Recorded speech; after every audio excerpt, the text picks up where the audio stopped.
শিমুলতলা গ্রামটা দিনের বেলায় শান্ত ও মনোমুগ্ধকর, কিন্তু রাতে কেউ ঘর থেকে বাইরে বের হয় না, কারণ এই গ্রামে রাত নামলেই অদ্ভুত ডাক শোনা যায়। গ্রামের লোকজন বলে রাত 10টার পর নাম ধরে ডাক এলে সে ডাকে সাড়া দিলেই সর্বনাশ। এই গ্রামেই বাস করত ছোট্ট মেয়ে মেহজাবিন ও তার বাবা মা। একদিন মেহজাবিন তার মাকে বলল, আম্মু, আজকের আকাশটা এত অন্ধকার কেন? ঝড়ের আগের অন্ধকার মা, কোনো ভয় নেই, ঘরের ভেতরেই থাকো। দরজা জানালা সব খুব ভালোভাবে বন্ধ কর, বাহিরে অনেক অন্ধকার। এদিকে ঘড়িতে ধীরে ধীরে রাত 10টা বেজে গেল। হঠাৎ বাইরের বাতাস, ঝড় সব থেমে যায়, চারদিক একেবারে নিস্তব্ধ। বাহির থেকে ভেসে আসে এক রহস্যময় আওয়াজ। মেহজাবিন, দরজা খোলো, আমি তোমার মা, আমি বাহিরে আছি। আম্মু, দরজার সামনে দাঁড়িয়ে কেউ আমায় ডাকছে। চুপ, কোনো কথাও বলবে না, বাহিরের দিকে চোখ খুলে তাকাবেও না। দরজা খোলো মা, তোমার মা ডাকছে। আম্মু, ও কি বলছে? ওটা তোমার আম্মু না, একদম দরজা খোলো না।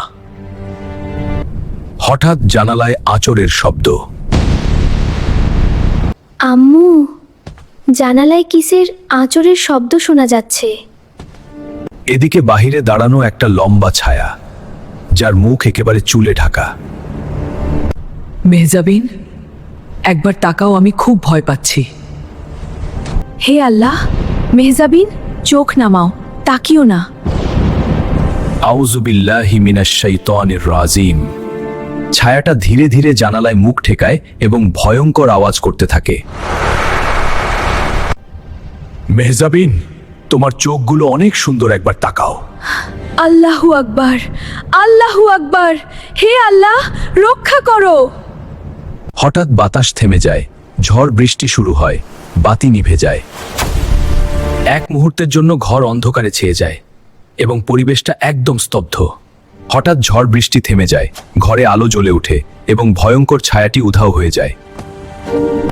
মেহজাবিন, আল্লাহ আমাদের রক্ষা করেছেন।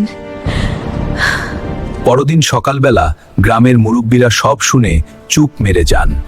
একজন মুরব্বী সকলের স্তব্ধতা ভেঙ্গে বলে উঠল, ওটা মানুষকে ডেকে বেড়ায়, শিমুলতলার ভয়ঙ্কর আত্মা। যে একবার তার দিকে তাকায়, তাকে সে সাথে করে নিয়ে যায়। আম্মু, আমি আর কখনো জানালার কাছে যাব না। বার্তা, সব ডাক আপনজনের নয়, কিছু ডাক মৃত্যু ডেকে আনে।